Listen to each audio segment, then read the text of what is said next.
por la invitación. Bueno, realmente a mí me da mucho gusto poder compartir la experiencia, el conocimiento, porque es importante este tipo de eventos, ¿no? Para poder intercambiar ideas, para poder compartir el conocimiento, para que el personal, sobre todo de enfermería, esté actualizado y tenga las herramientas necesarias para poder vigilar, ¿no? Justamente el tema de este evento es un tema muy importante, es la epidemiología en una mirada en la salud pública, ¿no? Yo soy casi salubrista, he trabajado toda mi vida en el primer nivel de atención, he estado por Huancavelica, he estado por La Joya, he estado por Ampliación Bocapata, por diferentes establecimientos de salud del primer nivel, y ahora pues me encuentro en este nivel que también es un nivel operativo, ¿no? Porque estoy en el nivel de la red donde nosotros de alguna forma implementamos algunas intervenciones. Muy bien, agradecerles nuevamente por la invitación. Y como ya le he dicho, el tema que a mí me toca es tratar de esa aplicación de la epidemiología en la etapa de vida niño, ¿no? Cuando yo preparaba este tema, yo decía, ¿y cómo cómo lo voy a enfocar, no? Porque no solamente hablando del término del sistema de vigilancia epidemiológica, donde ya, por ejemplo, está determinado qué enfermedades prevalentes, qué enfermedades inmunoprevenibles son las que se deben vigilar. Y no solamente eso, sino que a nivel mundial, ustedes saben que hay un sistema de vigilancia, digamos, centinela, en el que hospitales gigantescos vigilan la presencia y el comportamiento de algunos virus. De ahí, por ejemplo, es que salen algunas vacunas, como la vacuna de influenza, la propia vacuna COVID, etcétera, ¿no? Y esto es un sistema muy grande que está liderado por la Organización Mundial de la Salud. Muy bien, entonces yo voy a tratar un poco, no de repente de hablar del tema de la salud pública, porque ustedes tengo entendido que en estos 2 días ya han tocado el tema de la salud pública, ya han tocado el tema de epidemiología, del sistema de epidemiología. Yo quería un poco rescatar de estas definiciones para que ustedes me entiendan por qué es importante que nosotros podamos darnos cuenta que no solamente se refiere a la vigilancia del sistema que ya les comenté, no de enfermedades establecidas, sino a vigilar otro tipo de intervenciones, otro tipo de cuidados que como profesionales de enfermería en este curso de vida es importante porque es nuestra responsabilidad, ¿no? Entonces yo quería rescatar, por ejemplo, de estas 2 definiciones de epidemiología, ¿no? Que dice, la epidemiología se define como el estudio de la distribución y las determinantes. Es decir, cuando nosotros vigilamos, por ejemplo, para que me entiendan, en el caso del COVID, estábamos vigilando las determinantes, ¿no? Cuáles fueron las causas, ¿no? La situación, qué sucesos tenía uno tras otro. Y entonces, esta vigilancia que hemos tenido en el caso del COVID, para tener un ejemplo más claro de la importancia que tiene este sistema de vigilancia, es que gracias a esto se logró mejorar la condición humana, ¿no? Porque tuvimos una situación en la que en realidad no podíamos de alguna forma controlar, ¿no? Fue casi insostenible los primeros meses de esta situación de pandemia. De la misma forma, así como hemos tenido este ejemplo más claro, tenemos enfermedades de muchos años atrás, que las vigilamos e intentamos controlar, intentamos de alguna forma eliminar y estamos intentando también erradicar, pero por eso se establece este sistema de vigilancia, ¿no? Pero lo rescatable de este tema de vigilancia, para que me entiendan lo que voy a hablar, es un poco hacer un estudio de las determinantes, cuáles fueron las causas, ¿no? Al hacer este estudio de las determinantes, que es importante en términos de salud pública, lo tengo que estudiar, o sea, estas determinantes, hacer un estudio de los procesos en salud, ¿no? Volvamos nuevamente al tema de COVID, cuáles fueron los procesos, cómo iba evolucionando signos y síntomas de la enfermedad y a qué población afectaba, y eso lo tuvimos claro, ¿verdad? Identificamos inmediatamente que la población más susceptible era la población que tenía alguna enfermedad o una patología crónica, ¿no? Que ya tenía Y entonces identificamos que mediante esos eran las personas que estaban en riesgo. Lo mismo ocurre con todas las enfermedades, ¿no? Identificar cuál es el proceso de salud-enfermedad y en qué población se presenta. Verificar un poco las características de ese grupo en el que se presenta con mayor incidencia alguna enfermedad, que puede ser viral o puede ser también bacteriana, ¿no? Entonces, ver en qué grupo, en qué población está concentrada, se extiende rápidamente, etcétera, ¿no? Y entonces dice con qué frecuencia se manifiesta y cuáles son las causas o factores asociados al surgimiento de esta enfermedad que puede ser en primer lugar una epidemia y luego convertirse en una pandemia, ¿no? Entonces yo quiero rescatar algunos temas de acá. Estudiar la epidemiología me permite determinar determinantes, causas. Me permite determinar población, las características de la población, dónde se presenta más que en otros lugares, ¿no? Y los factores asociados a él. ¿Y por qué les digo? Porque, miren ustedes, me avisan si está avanzando, por favor. ¿Sí? ¿Alguien me puede decir si avanzó? ¿Está en la definición? Ah, ya, está bien, pero de vigilancia ahora, ¿no? Sí, exacto, de vigilancia. Ya queda muy bien. Entonces, hemos visto un poco lo que es la epidemiología. He rescatado algunos aspectos y quiero que por favor no se olvide. Pero la vigilancia no solamente se queda perdón, la epidemiología no se queda ahí solamente en identificar estas determinantes, las características del grupo, sino que hay que vigilar. Y la vigilancia tiene que ser oportuna, no minuciosa. Esta vigilancia nos permite a nosotros, a través del análisis, y intervenir. O sea, tenemos la presencia de enfermedades que están dentro del sistema, las vigilamos, ¿no? Las vigilamos y esa vigilancia nos permite inmediatamente identificar y nosotros vamos a intervenir. Entonces, la vigilancia como tal es la recopilación, perdón, el análisis y la interpretación de algunas de las causas, ¿no es cierto? De las causas. Yo voy a recopilar información y voy a ver qué está pasando. Tengo que analizar qué es lo que está pasando. Y este proceso de recoger información me va a permitir a mí hacer un plan para intervenir, o sea, planificar qué acciones voy a hacer para intervenir y evitar que esta incidencia siga incrementándose. Yo lo que necesito es intervenir inmediatamente para que la incidencia de cualquier enfermedad disminuya, ¿no?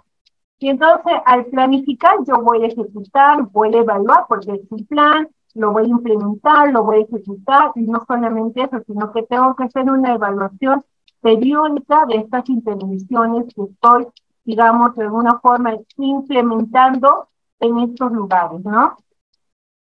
Esta implementación de estas intervenciones, y estamos hablando en términos de salud pública, tendrían a ser intervenciones sanitarias, ¿no? Nosotros en salud pública, en el primer nivel de atención como Ministerio de Salud, hablamos de intervenciones sanitarias. Acostumbrémonos a llamarlas así intervenciones sanitarias en términos de salud pública.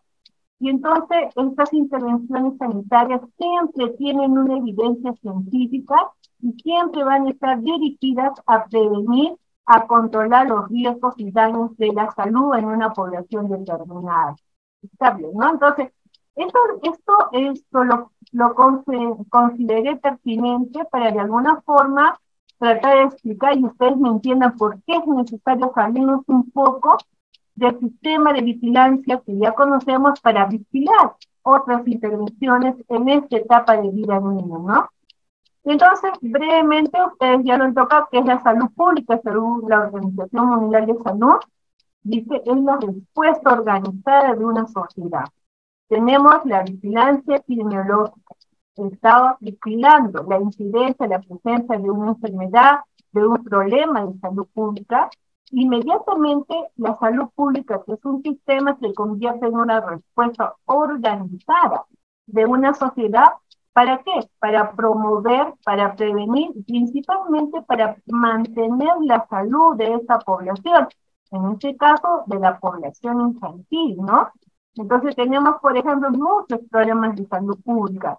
Tenemos las inmunoprevenibles, tenemos la anemia, tenemos la desinfección, entonces nos hemos organizado nosotros como un sistema de salud pública para minimizar, ¿no? Y reducir de alguna forma la incidencia o el daño. Entonces, ¿qué es lo que queremos nosotros? Prevenir enfermedad, ¿no? Algunas lesiones, alguna incapacidad. Por eso es que nos organizamos inmediatamente en términos de salud pública.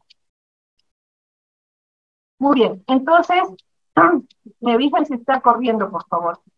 ¿Cuál es la importancia de la salud pública, no? Para llevarlos un poquito a la vigilancia. ¿Cómo aplicar la vigilancia en el curso de vida del niño o en la etapa de vida del niño? ¿Cuál es la importancia? La importancia de la salud pública, dice. En este sentido, el área de la salud pública busca prevenir, diagnosticar, evaluar, investigar y tomar medidas para el bienestar de la comunidad, ¿no? Totalmente claro, nosotros cuando tenemos lo primero que hacemos es investigar qué está pasando, ¿no? Recogemos información, analizamos, y eso nos lleva a diagnósticos, evaluamos, etcétera, que es lo que acabamos de realizar. Luego dice velar porque las comunidades tengan servicios de salud equitativos y de calidad. Eso es lo que queremos, ¿no? Finalmente, miren, todas las intervenciones que nosotros hacemos en términos de salud pública nos lleva a eso, ¿no? Finalmente, ¿a qué? A tener hábitos, estilos de vida saludables. Eso es difícil, va a pasar mucho tiempo para que realmente podamos lograr que la población tenga hábitos y estilos de vida saludables, porque eso tiene que ver principalmente con el autocuidado, ¿no? De la población. Entonces, actualmente en el siglo XXI estamos viviendo algunos cambios importantes que lamentablemente a esta generación nos ha tocado vivir, ¿no? Y eso viene desde los cambios demográficos que estamos viviendo actualmente, ¿no? Un calor intenso, un frío intenso, lloviendo por allá, nevando por acá, o sea, el frío intenso, calor muy fuerte, ¿no? Que están viviendo sobre todo en Europa, en todo el mundo. Cambios demográficos que los estamos viendo y esto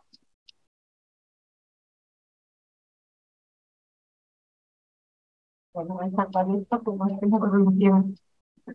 Entonces, estos cambios demográficos nos están llevando a una transición epidemiológica, ¿no? Porque enfermedades que antes, por ejemplo, la incidencia era muy baja, ahora tenemos enfermedades con incidencia muy alta, ¿no? Porque antes, por ejemplo, no había los cambios climatológicos como los tenemos ahora. Tenemos, por ejemplo, el dengue, ¿no? Que se agudiza más con el calor, es más intenso, cosa que antes, por ejemplo, no lo notábamos, ¿no? Por ejemplo, el dengue, ¿no? Luego tenemos el cambio, esto producido por qué? Cambio climático, ¿no? El cambio climático que tiene que ver un poco con la situación que estamos viviendo. Perdón, acá en los cambios demográficos estamos viendo, ahí se me fue, que la población está cambiando, ¿no? Cada vez tenemos más población adulta y tenemos población infantil, que obviamente todavía sigue siendo la base muy alta, pero vemos que también la población de adultos mayores también está cambiando, ¿no? Hay gente que incluso ya llegan hasta los 80, 90 años, y ahí también tenemos alguna situación, algunos problemas de salud pública con esta población que de repente antes no lo notaba, no se notaba, ¿no? Entonces, estos cambios climáticos nos va a llevar a crisis humanitarias, ¿no? Poblaciones que salen de su país escapando porque hay mucha sequía, hay mucha ausencia de trabajo, ¿no? Por estos cambios climatológicos que afectan de alguna forma la situación de una región, de un país incluso.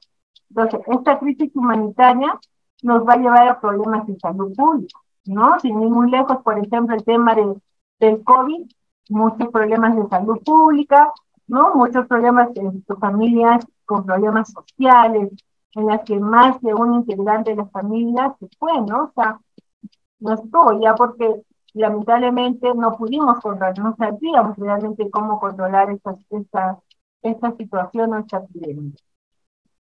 Muy bien, tenemos, miren, un mundo totalmente interconectado, ¿no? Totalmente interconectado. Ese es uno de los motivos por el que el virus viajó tan rápido tan rápido de la China viajó a todo el mundo, ¿no? A todo el mundo. No solamente por el internet, sino también por la velocidad en la que ahora podemos trasladarnos de un continente a otro, ¿no? En cuestión de 14 horas, 20 horas, ya estamos de Sudamérica, estamos en Asia, ¿no? Que es sumamente lejos. Pero esta interconexión que tenemos también tiene sus riesgos, ¿no? Porque la gente se traslada y también traslada sus virus, traslada sus bacterias y los lleva a donde van, ¿no? Entonces es un riesgo también. Esta crisis humanitaria, esta situación de salud mental que vivimos actualmente en este siglo XXI y que nos está tocando vivir, tiene que ver tiene como resultado la presión social, ¿no? Que salen grupos sociales, a exigir algunos derechos, a demandar algunas necesidades, a que el gobierno pueda apoyarnos, porque se nota esta necesidad, sobre todo económica y social, que es resultado de todo lo que estamos realizando. Y finalmente, la presión tecnológica que también ustedes han visto, esto de alguna forma tiene ventajas y tiene muchas más desventajas, ¿no? Por la forma en que se comunican, los mensajes que traen en este, que más bien ocasionan más problemas de salud mental. Muy bien, esto hasta acá, ahora sí quiero un poco referirme al tema que me han invitado, que es la aplicación de la tecnología en el primer nivel de atención, o mejor dicho, en la etapa de vida niño.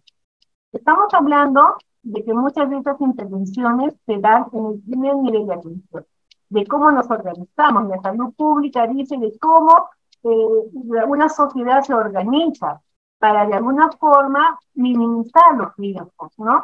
Y entonces en el Ministerio de Salud, ¿cómo nos organizamos? Nos organizamos por niveles. Los niveles tienen que ver, están directamente relacionados a la capacidad resolutiva que tiene cada establecimiento, que lo voy a la capacidad resolutiva que tiene cada nivel de atención, ¿no? Y eso depende de cómo, de alguna forma, esto atiende las necesidades de la población. Y eso tiene que ver con eficacia, con eficiencia. Entonces, nosotros tenemos 3 niveles de atención. El primer nivel de atención, que es en donde nosotros debemos atender aproximadamente entre el 70 y el 80% de la población, más o menos 70-80% de la población. Entonces, atendemos la mayor cantidad, pero con menor especialización, con baja complejidad. Entonces, hay que tener en cuenta, si bien es cierto, debemos atender el mayor porcentaje de la población, tener en cuenta que esta población tiene una baja complejidad, ¿no? O sea, que es una oferta de gran tamaño, pero con menos especialización, ¿no? Y entonces, pero eso no quiere decir que los que trabajamos en este primer nivel de atención no estén capacitados, al contrario, tienen que estar totalmente capacitados, porque es en este nivel de atención donde nosotros vamos a vigilar, vamos a hacer tamizajes para captar oportunamente qué riesgos y evitar que estos riesgos se conviertan en daños y los daños se conviertan en enfermedad e incluso la muerte. Entonces, este primer nivel de atención tiene que tener la participación de profesionales capacitados, capaces de poder hacer un buen tamizaje en general, ¿no?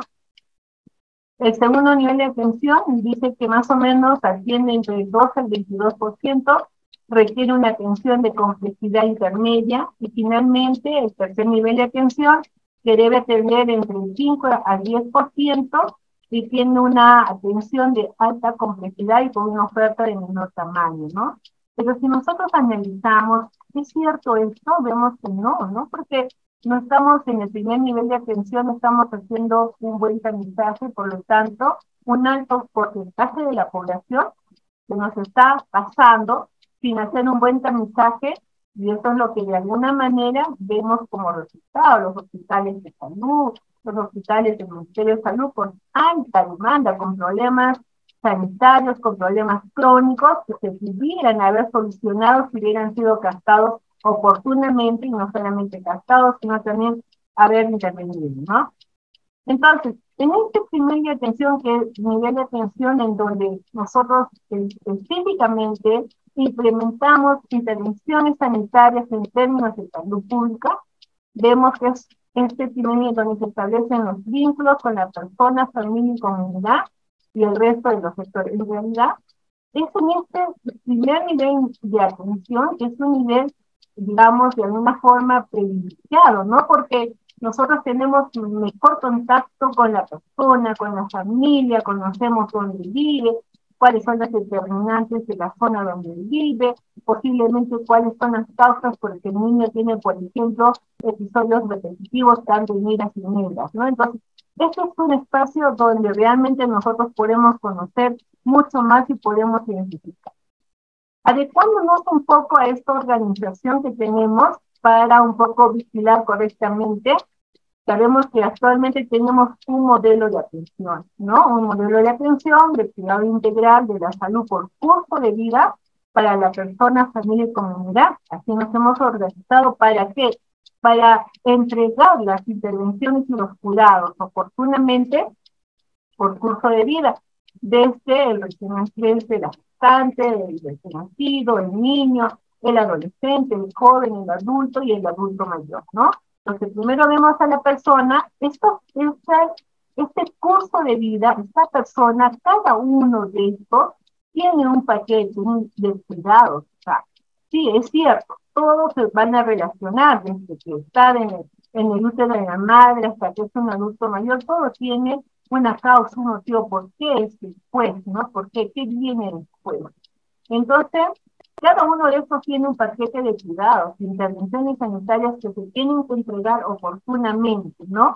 Y hemos dicho, basado en la familia, que la familia también tiene un paquete de cuidados y también la comunidad.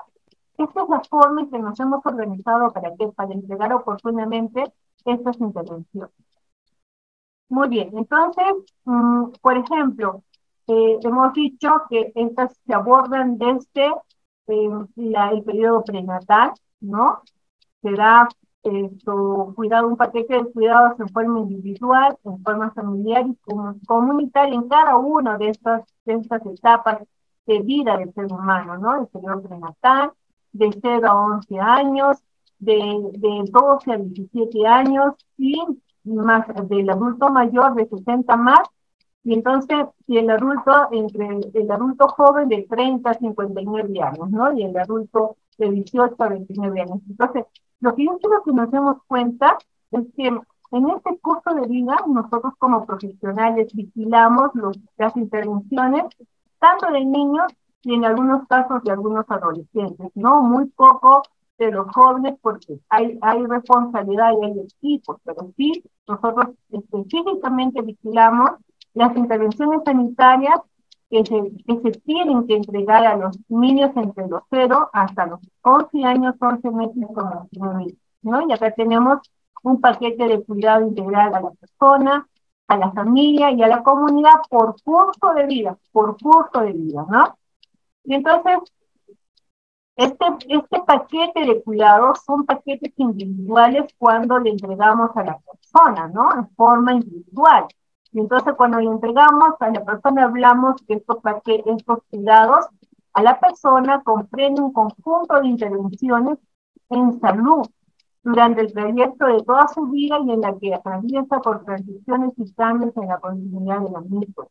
Nosotros entregamos estas intervenciones sanitarias porque esperamos resultados de estas intervenciones. Dije hace un momento que estas intervenciones tienen evidencia científica. Muchas de las intervenciones que son cuidados y le entregamos en forma individual, todas ya tienen evidencia científica y ya mostraron resultados. Y entonces, ¿cómo aplicar la epidemiología a partir de estos cuidados individuales en las niñas y niños? ¿Cómo vamos a aplicar? Vigilando, ¿no? Vigilando la epidemiología, por ejemplo, de las iras y las ceras. Pero eso no es suficiente, porque eso ya está establecido. Entonces, en este paquete de cuidados del curso de vida del niño, yo he tratado de resaltar lo que también tenemos que vigilar. Uno, las inmunoprevenibles, ¿no? Cómo está el esquema de vacunación, cómo está la presencia de la enfermedad, cómo está la incidencia de estas enfermedades, porque vacunamos, ¿para qué? Para disminuir la incidencia de la enfermedad. ¿cómo está el porcentaje de niños controlados?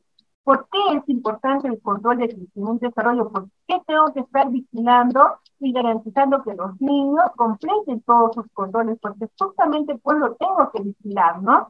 Así como la suplementación de hierro, en este caso de la vitamina A o el tratamiento en aquellos niños que ya son diagnosticados con anemia, ¿no?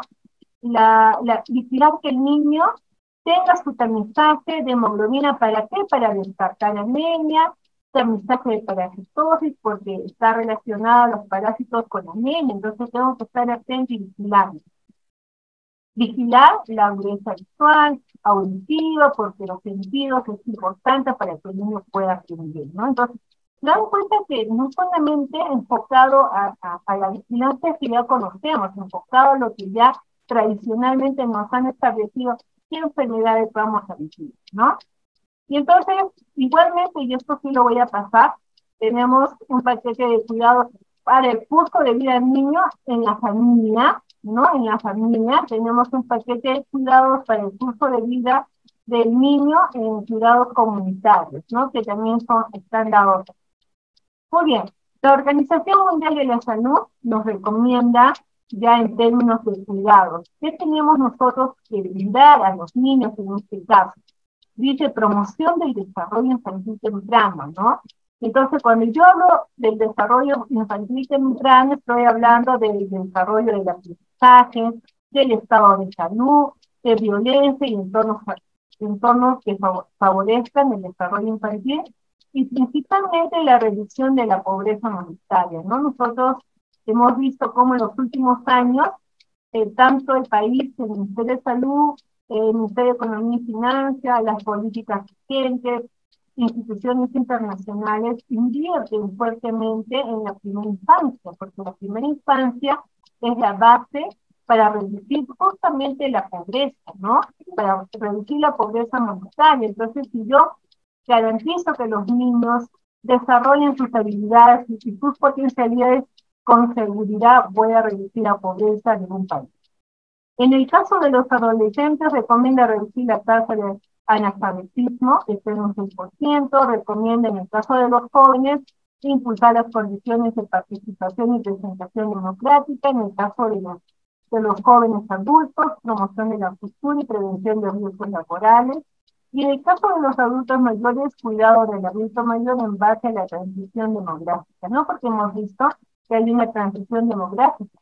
Hay cada vez van a haber menos niños, menos jóvenes y vamos a tener una transición demográfica con mayor cantidad o mayor número de adultos mayores, que es lo que estamos viendo actualmente.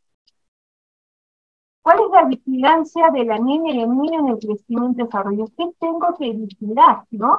No solamente hablando en términos, acordémonos que inicié diciendo que la epidemiología también investiga las determinantes, ¿no? Las causas del problema de salud de una población.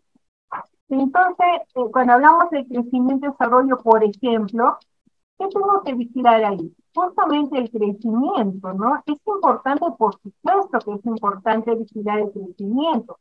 Si realmente los niños, la población infantil de un país, perdón, de una región, de un país, está creciendo, ¿no? Adecuadamente dentro de los parámetros normales, es decir, que hay un aumento hipertrófico, un aumento hipertrófico. De la misma forma el desarrollo, es decir, que los seres vivos, que los niños o los seres vivos logren mayor capacidad funcional de su sistema. Que ustedes ven que eso es sumamente importante, es parte de la actual política de desarrollo infantil temprano, ¿no?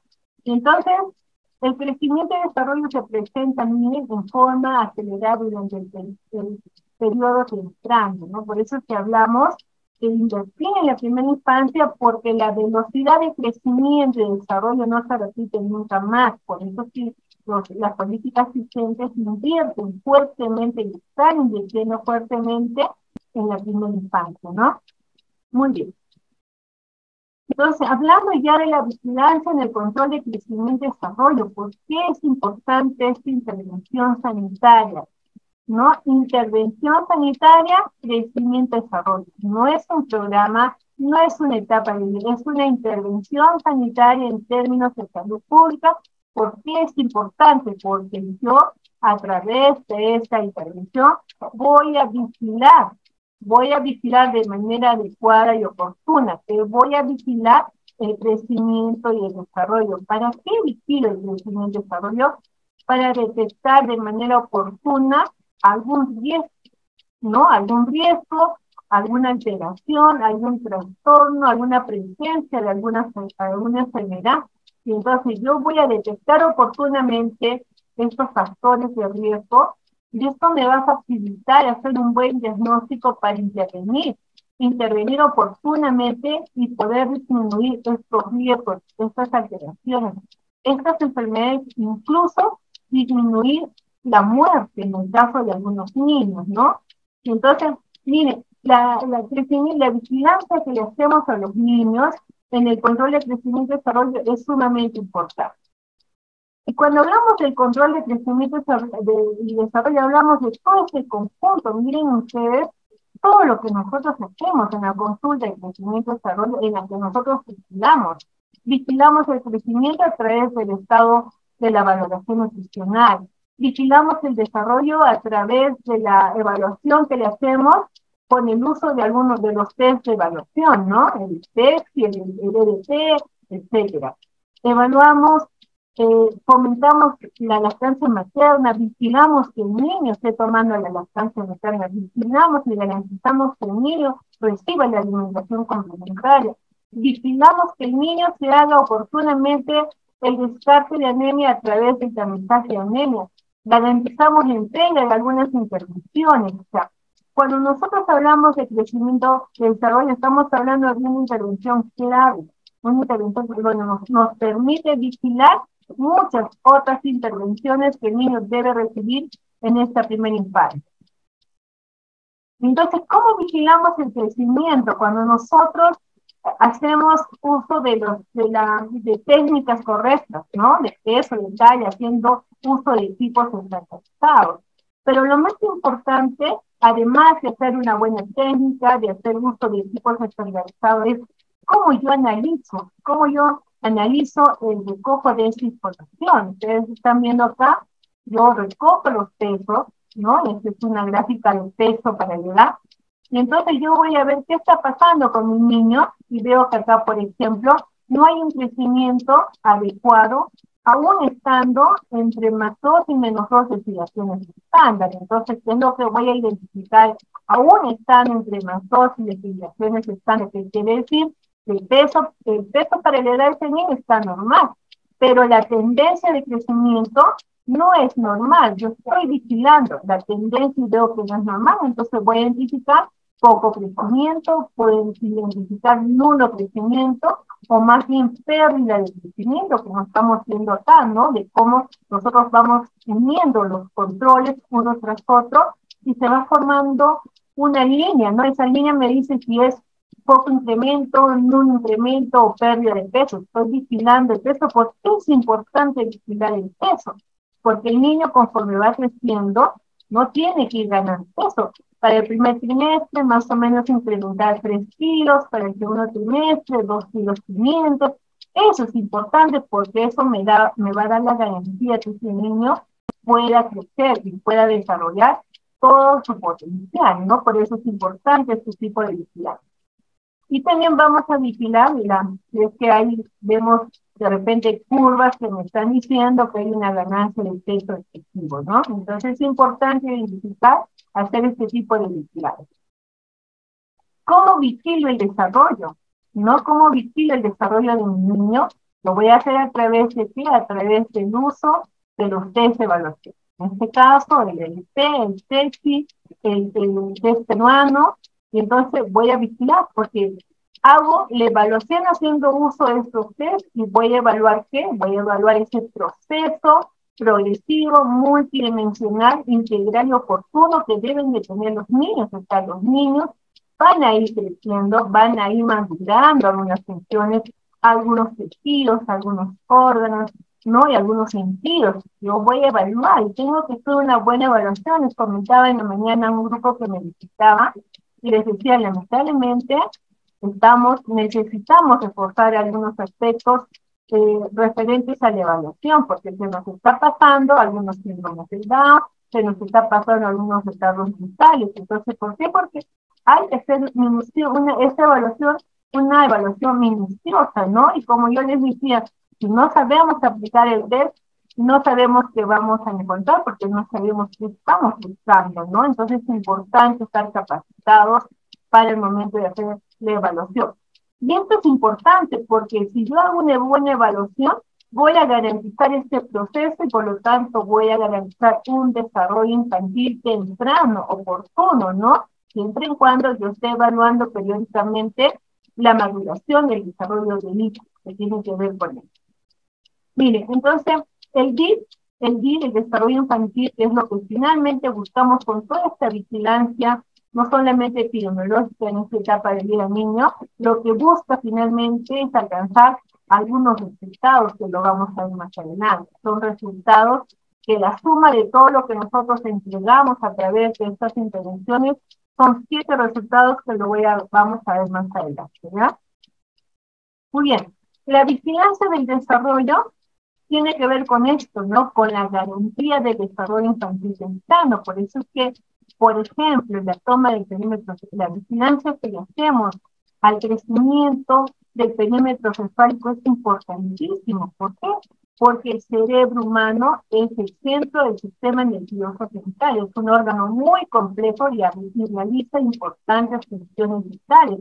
Y ustedes están viendo acá que en el cerebro están instaladas todas las dimensiones del ser humano.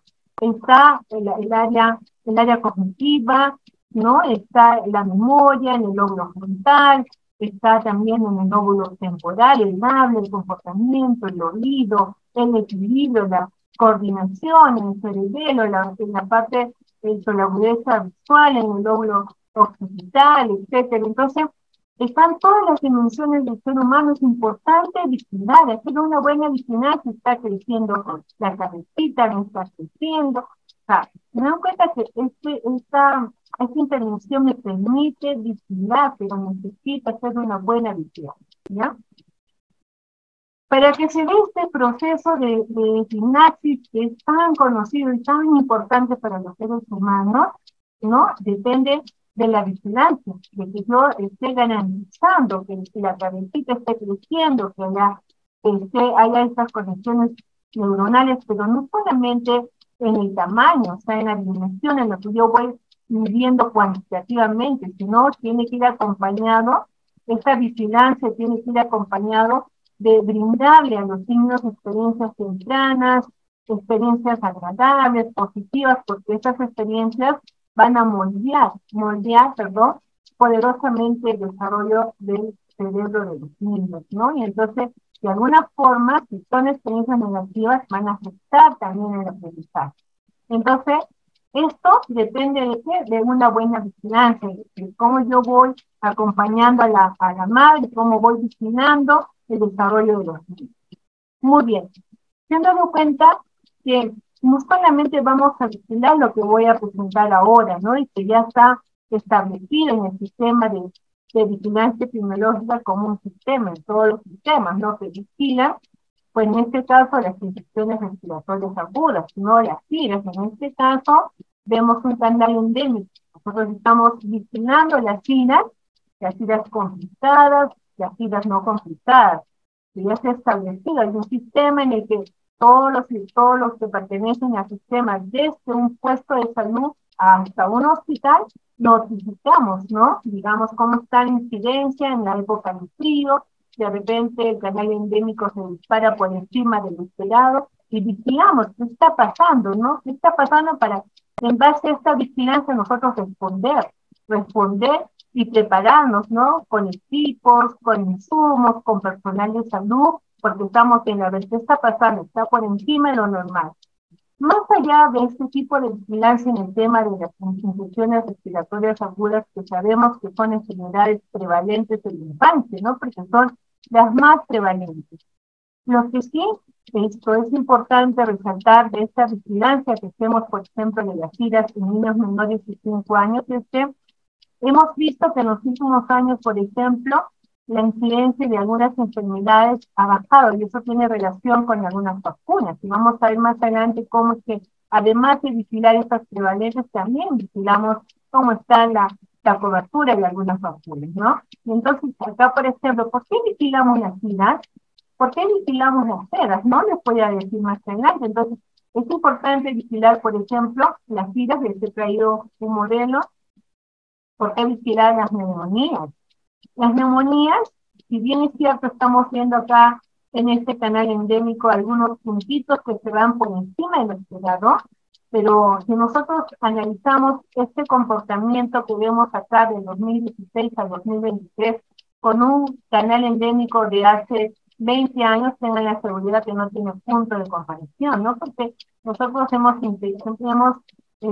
agregado en el esquema de vacunación una vacuna que le ha costado mucho al Estado, que es la vacuna neumococo, ¿no? Que gracias a esta vacuna, ustedes son testigos, ya no vemos como antes niños que llegaban al primer nivel de atención ya con neumonía y casi agonizando. Eso ya no vemos nosotros, ¿no? Generalmente la neumonía que se notifica como causa de mortalidad es la neumonía tanto en niños como en adultos que se da intrahospitalariamente, pero una neumonía que empieza con un proceso respiratorio no se complica generalmente, no se maneja ambulatoriamente incluso, y eso gracias a qué, gracias a la entrega de la vacuna que se dio también oportunamente. ¿Por qué es importante vigilar las iras? En este caso el asma, que también es un problema de salud pública, un problema prevalente en los niños, a veces mal manejado por algunos profesionales, ¿no? Y muchas veces empieza con un tos y termina con un asma y se complica de por vida por un mal manejo de esto, pero igualmente eso en algunas etapas el canal endémico vemos que se incrementa, ¿no? Pero yo les decía hace un momento, ¿por qué es importante que vigilemos en este caso las tiras, las enfermedades, las complicadas, las no complicadas, igualmente las ceras, ¿no? Las ceras acuosas, las ceras complicadas también. Entonces, siempre niños menores de 5 años, porque si nosotros vemos que hay, por ejemplo, una incidencia muy alta en algunos niños o de periodos muy reiterados en algunos niños, tanto de iras como eras, tenemos que deducir que ese niño está gastando sus energías para recuperar su salud y el niño tiene que gastar sus energías para crecer y desarrollar. Por lo tanto, si yo observo, si veo, vigilo, y el canal, o mejor dicho, el canal endémico que me da el sistema de vigilancia epidemiológica me lo advierte, yo tengo que intervenir y qué está pasando, ¿no? Porque mi niño está enfermando y por lo tanto hay un alto riesgo de que no gane peso, que no crezca, y no solamente eso, sino que también se complican con otras enfermedades como la anemia, por ejemplo, ¿no? Entonces, es importante, igual que las neumonías, las ceras acuosas, las ceras disintéricas, han disminuido, sobre todo las acuosas que terminaban generalmente con niños deshidratados y muchos de ellos morían, teníamos un alto porcentaje de mortalidad, también han disminuido, gracias a que, gracias a la vacuna, la introducción de la vacuna de rotavirus, ¿no? Y les comento que hace 15 días estuve allá en Lima en una reunión nacional y con mucha sorpresa me enteré de que había habido digamos, dos preocupaciones a nivel nacional. Una en la zona del norte, por Tumbes, si no me equivoco, y otra por una parte del oriente de la selva, sino exactamente en la parte de Iquitos, de un incremento muy alto de ERAS, ¿no? De ERAS. En las dos zonas, por ejemplo, tanto en el norte como en la selva, la causa de estas ERAS, ¿qué fue? Fue el rotavirus. Y me llamó la atención porque si nosotros tenemos un alto porcentaje de niños vacunados, no debería haber, ¿no es cierto?, ya estos niños deshidratados por causa de este rotavirus. Pero en el caso de la selva, era una población que no estaba, que digamos, no estaba todavía en mucho contacto con la población, era una tribu que estaba un poco todavía encerrada en sí, ¿no? Entonces, decía, habían conversado con el APU, habían hecho los estudios y habían determinado que la causa era el rotavirus.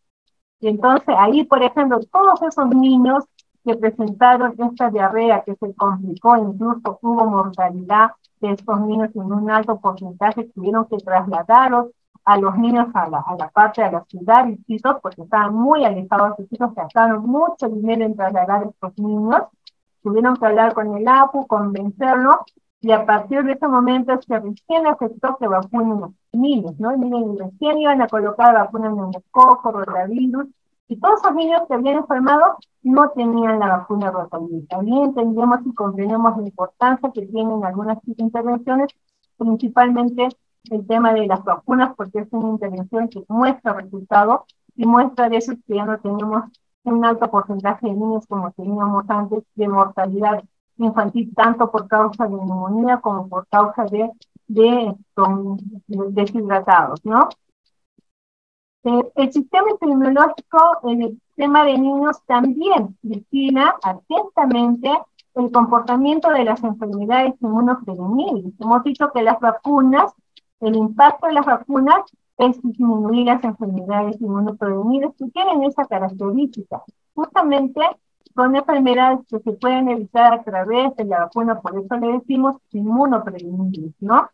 Y entonces vigilamos, por ejemplo, el comportamiento de la difteria, tosferina, en el caso de difteria y tosferina que están en una etapa de control. ¿Qué quiere decir? Pues quiere decir que hemos disminuido considerablemente la incidencia, pero la causa sí, o sea, estamos en una etapa de control.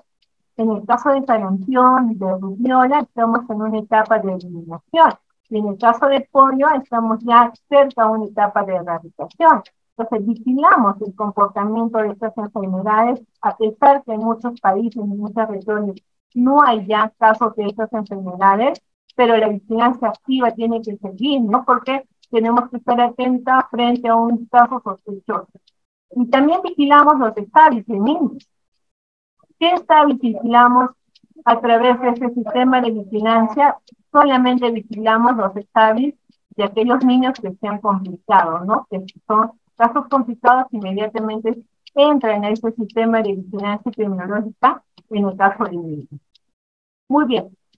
Además de vigilar estas enfermedades que están establecidas en el sistema de vigilancia epidemiológica, es importante que también vigilemos cómo están los parásitos en nuestros niños, ¿no? Es importante, ¿por qué? Porque el niño con parásitos, niño con el niño, ¿no? Entonces, ¿cómo vigilamos los parásitos en nuestros niños? En la consulta de gestión de desarrollo, solicitándole a la mamá y diciéndole que se haga al niño un test guiado, un examen de grasa a partir del año de edad, ¿no? Y entonces, ¿cómo vamos a partir de esta vigilancia, de este tamizaje, cómo vamos a contribuir nosotros a evitar los parásitos en los niños a partir de los 2 años que entregamos una profilaxis antiparasitaria? Les decía hace un momento que la vigilancia de anemia también es importante, ¿no? ¿Por qué es importante? Por todo el daño neurológico que deja, ¿no? En algún momento vamos a conversar al respecto. Entonces la anemia, por ejemplo, no se recupera jamás. Podemos elevar los valores de hemoglobina, pero el daño neurológico que deja la anemia no se recupera jamás, ¿no? Entonces es importante vigilar. Y entonces en la consulta de crecimiento y desarrollo vigilamos a partir del 6º mes un tamizaje de hemoglobina. ¿Para qué? Para descartar anemia. Y así lo hacemos cada 6 meses, hasta los 2 años, y a partir de los 2 años adelante, una vez por año, ¿no? Y cómo a partir de esta vigilancia que hacemos en la anemia a través de este tamizaje, nosotros vamos a iniciar un tratamiento preventivo en aquellos niños que no tienen anemia, y vamos a iniciar un tratamiento recuperativo en aquellos niños que son diagnosticados con anemia, pero que también necesitan vigilar el inicio y el término de estos tratamientos, ¿no? Implementar y ejecutar acciones por curso de vida que también ayuda a prevenir la anemia. Entonces, ya casi finalmente, todo este conjunto de cuidados que hemos revisado y que es necesario vigilar, no solamente las tiras, las ceras, no solamente las enfermedades inmunoprevenibles, todo este conjunto de intervenciones que es necesario entregar al niño que necesita de una vigilancia, nos va a garantizar niños sanos, ¿no? Más adelante, pubertanos, adolescentes sanos y adultos sanos. Y, o sea, la importancia que tiene la vigilancia en esta intervención en los cuidados de niños. Finalmente, ya con esto sí termino, todo lo que hemos revisado hasta el momento, esa vigilancia que tenemos que hacer de ya enfermedades establecidas por el sistema de vigilancia y que deben ser cuidadosamente atentas, estar atentas en ese sistema, ver, por ejemplo, canales endémicos que están por encima de lo esperado, organizarnos para brindar inmediatamente una respuesta, a la vigilancia del control de crecimiento, desarrollo, etc. Todo lo que nosotros hemos revisado que se traduce en entrega de cuidados individuales, en este caso a los niños, nos debe dar como resultado estos 7 resultados del desarrollo infantil temprano, que es una política de Estado. Ustedes saben que hay no solamente son los 7, son en total 24 resultados, y a nosotros como salud nos compete estos resultados, y hay otros sectores que también tienen que mostrar algunos resultados. ¿Cuáles son esos resultados? En primer lugar, garantizar un nacimiento saludable. O sea, un nacimiento saludable en el que, obviamente, tiene que haber un control, una vigilancia durante la gestación, ¿no? Para garantizar un niño, evitar niños prematuros, evitar bajo peso hasta el momento de nacer y garantizar, como dice, el primer resultado, niños saludables. El segundo resultado dice apego seguro. Si ustedes lo ven acá, el apego seguro, pero apego, pero seguro, ¿no? Para eso fomentar el contacto físico, garantizar la lactancia materna, la interacción de la madre con el niño, ¿no? Que eso nos da como resultado un apego seguro, el cuidado de la madre, las necesidades que tiene. El tercer resultado que nos pide este desarrollo infantil temprano, que es una política de Estado, reitero esto nuevamente, es el adecuado estado nutricional. Acá, por ejemplo, ustedes ven, adecuado estado nutricional es justamente garantizar un niño sin anemia, garantizar un niño que no, garantizar un niño sin desnutrición crónica, y estar observando los sobrepesos para intervenir y evitar que esto se complique. Entonces, tenemos que hacer vigilancia de la anemia, de la desnutrición crónica, de los sobrepesos, ¿no? Para evitar. El cuarto resultado dice la marcha estable y autónoma, es decir, tiene que ver directamente con el desarrollo de esta dimensión que es importante, el área motora. O sea, el niño entre los 12 a los 18 meses de edad tiene que tener una marcha estable, tiene que caminar solo ya, tiene que caminar solo. Para eso hay algunas intervenciones que tiene que ver con la atención temprana y cómo nosotros le hacemos entender a la mamá a través de la entrega de estos cuidados, a través de la vigilancia de estos cuidados, cómo la madre debe apoyar a la mamá, ¿no? Apoyar y acompañar a la niña. Y el quinto resultado es la comunicación verbal. Es decir, que entre los 9 a los 36 meses de edad tiene que haber una comunicación verbal efectiva. Los niños hasta los 2 años de edad deben hablar por lo menos 50 palabras. Y muchas veces, cuando nosotros vigilamos esta área del ser humano, nos damos cuenta porque muchos niños no hablan. Lo primero que nos tiene nuestra memoria es que este niño tiene problemas de lenguaje. Muchas veces no, la mayoría de veces no es así, ¿no? Es porque hay una pobre interacción entre la madre y el niño. El resultado de eso es que el niño no se comunica, no habla porque nadie le enseñó, no se comunicaron por él, ¿no? El otro resultado, el sexto resultado que es muy importante, es la regulación de emociones y comportamientos.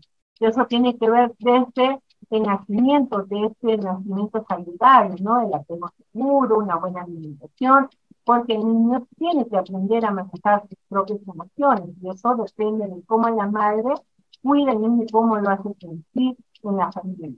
Y finalmente, el último resultado que tiene que ver, todo lo que hemos realizado, esta vigilancia que tenemos que hacer, nos tiene que llevar a una función simbólica. Es decir, entre los 24 a los 31 meses de edad, el niño juega, representa situaciones, no es capaz de armar, el niño ya va representando lo que ha aprendido. Entonces, asegurar estos resultados en las niñas y niños desde la gestación hasta los 5 años requiere una acción concertada, una acción coordinada y una acción articulada. Es un trabajo conjunto, no solamente de nosotros, es un trabajo conjunto que involucre a todos los actores públicos y privados en los diferentes niveles de gobierno, ¿no? Entonces, en estos resultados del BID está involucrado MIDIS, está educación, está saneamiento básico, porque todos tenemos que trabajar para lograr un desarrollo infantil oportuno y temprano de las niñas y niños. Muy bien. Ojalá que haya podido de alguna forma plasmar y tratar de comunicar la importancia que tiene ciertamente de la vigilancia epidemiológica ya de enfermedades establecidas por el propio sistema, sin dejar de vigilar también algunas intervenciones que como profesionales de salud van a sumar y van a contribuir a garantizar niños sanos y más adelante adultos con mejores oportunidades en la vida. Y si logramos eso, vamos a tener distritos, regiones y un país con mejor oportunidad, tanto en el desarrollo económico como en el desarrollo. Muchísimas gracias.